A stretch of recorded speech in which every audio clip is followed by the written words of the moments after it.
इस वीडियो में हम डिस्कस करेंगे that what is molecular ion, types of molecular ions, examples and formation of molecular ion. What is molecular ion? By definition, when a molecule gains or loses electrons, the resulting species is called molecular ion.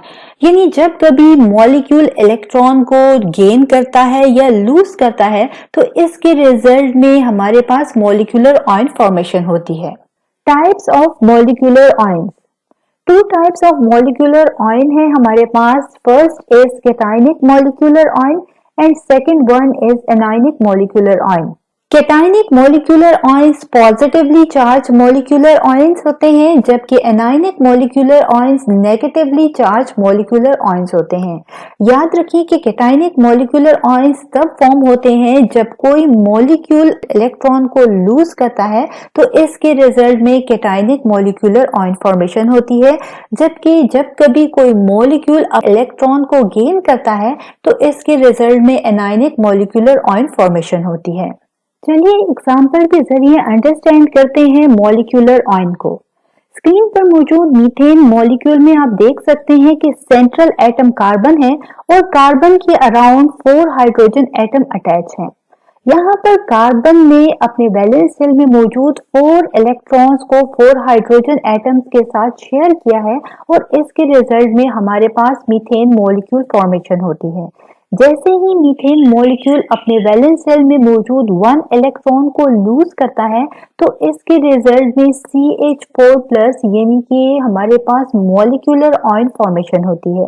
अब आप देख सकते हैं कि यहाँ पर carbon और hydrogen के दरमियान एक इलेक्ट्रॉन जो है लूज हो चुका है, क्योंकि अगर आप काउंट करें तो मीथेन मॉलिक्यूल में जो टोटल वैलेंस शेल इलेक्ट्रॉन है वो है 1, 2, 3, 4, 5, 6, 7 और 8, जबकि हमारे पास CH4+ में हमारे पास जो total number of valence electron है वो है 1, 2, 3, 4, 5, 6, 7, यानी 1 इलेक्ट्रॉन लेस है as compare to methane molecule. अब सवाल ये है कि CH4+ क्या कैटायनिक मॉलिक्यूलर आयन है या फिर एनायनिक मॉलिक्यूलर आयन है. जैसे कि आप स्क्रीन पर देख सकते हैं कि मीथेन मॉलिक्यूल ने जैसे ही अपने वैलेंस शेल में मौजूद 1 इलेक्ट्रॉन को लूज किया तो इसके रिजल्ट में CH4+ आयन फॉर्मेशन हुई. यही वजह है कि लॉस ऑफ इलेक्ट्रॉन की वजह से हमारे पास ये मॉलिक्यूलर आयन फॉर्मेशन हुई है जो कि रिप्रेजेंट करती है कैटायनिक मॉलिक्यूलर आयन को. एक और एग्जांपल लेते हैं जिसके जरिए आप बेहतर तौर पर मॉलिक्यूलर आयन को अंडरस्टैंड कर सकेंगे. यहाँ पर स्क्रीन पर आप देख सकते हैं कि O2 जो कि ऑक्सीजन मॉलिक्यूल है, जैसे ही ये अपने वैलेंस शेल में मौजूद 1 इलेक्ट्रॉन को लूज करता है तो इसके रिजल्ट में O2+ आयन फॉर्मेशन होती है. ये O2+ आयन एक मॉलिक्यूलर आयन है. How molecular ions are formed.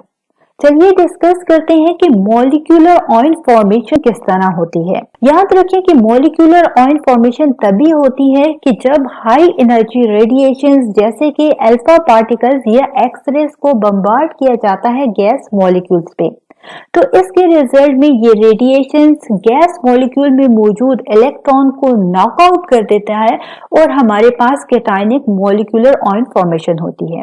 चलिए इसे बेहतर तौर पर अंडरस्टैंड करते हैं. स्क्रीन पर मौजूद गैस डिस्चार्ज ट्यूब मौजूद है. इस ट्यूब में गैस मॉलिक्यूल्स भी मौजूद हैं.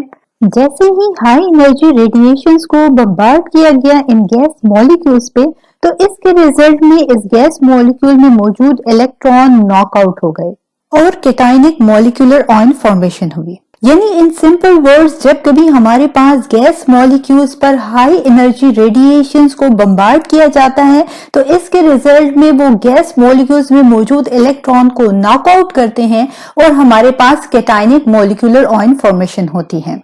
यही वजह है कि कैटायनिक मॉलिक्यूलर आयंस जो हैं अबंडेंटली प्रेजेंट होते हैं as compare to anionic molecular ions.